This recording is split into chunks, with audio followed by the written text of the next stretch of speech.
katarungan matapos ang halos 5 taon. Yan ay matapos mahatulang guilty at masentensyahan ng reklusyon perpetua ang 3 akusado sa pagkamatay ng PMA cadet na si Darwin Dormitorio noong 2019. Tunghayan sa aming dambuhalang balita ngayong gabi.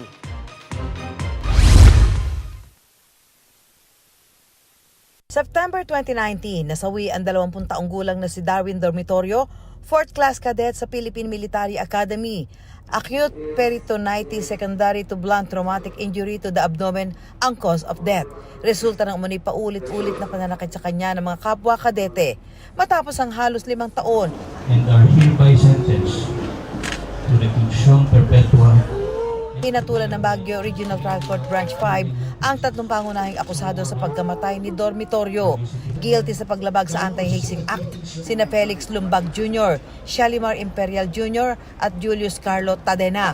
Sina Lumbag at Imperial guilty sa kasong murder. Sinintensyahan ng 3 ng reklusyon perpetua o kulong na hanggang 40 taon.